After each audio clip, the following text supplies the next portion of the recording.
Hello, today we're going to learn how to make a pineapple smoothie.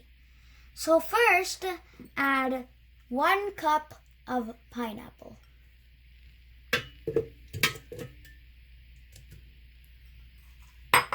Then, add 1 cup of milk. Next, add 1 cup of ice cubes. And then add 2 teaspoons of sugar. Then blend. Too much milk. Now it's ready to serve.